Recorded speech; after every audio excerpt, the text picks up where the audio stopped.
ஓம் சாந்தி. இன்றைய கதையின் தலைப்பு எண்ணம் போல் வாழ்க்கை.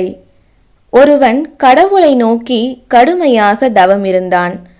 கடவுள் அவன் தவத்தை மெச்சி, என்ன வரம் வேண்டும் பக்தா என்றார். மற்றவர்களின் மனதை படிக்கிற திறனை அருள வேண்டும் சுவாமி என்றான். கடவுளும் வரம் தந்தேன் என்றார். சில நாட்களிலேயே அவன் அழுது புலம்பி கடவுளை அழைத்து, தயவு செய்து இந்த வரத்தை திரும்ப வாங்கிக் கொள்ளுங்கள் என்றான். ஏன் என்றார் கடவுள். அனைவரும் என்னை பொய் சொல்கிறவன், பொறாமை பிடித்தவன், அடுத்தவன் குடிகெடுப்பவன், சோம்பேறி என்றெல்லாம் நினைக்கிறார்கள். என்னால் தாங்க முடியவில்லை என்றான். அப்படியா? இந்த ஆலமரத்தின் அடியில் கண்களை மூடி படுத்துக்கொள், என்ன நடக்கிறது என்று கவனி என்றார் கடவுள். அப்படியே செய்தான் பக்தன்.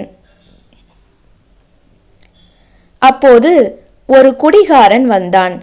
யார்ரா இவன், நினைவே இல்லாம படுத்திருக்கான், குடிகார பயல என்று சொல்லிவிட்டு போனான். பிறகு ஒரு திருடன் வந்தான். ராத்திரி பூரா கொள்ளையடிச்சிட்டு வந்து எவனோ இங்கே படுத்து கிடக்கான் என்று சொல்லிவிட்டு போனான்.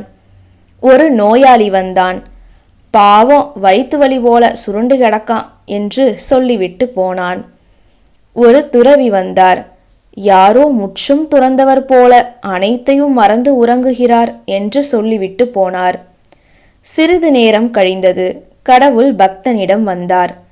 பார்த்தாயா, உன்னை பற்றி அவரவர் கோணங்களில் புரிந்து கொள்கிறார்கள். இனியாவது உன்னை பற்றிய மற்றவர் விமர்சனத்தை பொருட்படுத்தாதே. ஒவ்வொரு பார்வைக்கும் ஒரு புரிதல் இருக்கும். உன்னுடைய சரியான பாதையில் தைரியமாக செல், வெற்றி உனக்குத்தான் என்றார். பக்தன் தெளிவடைந்தான். இதிலிருந்து நாம் தெரிந்து கொள்ளும் ஞான கருத்தானது, பாபா கூறியிருக்கிறார், நீங்கள் ஸ்ரீமத் படி நடப்பதால் நீங்கள் மேன்மையடைகின்றீர்கள்.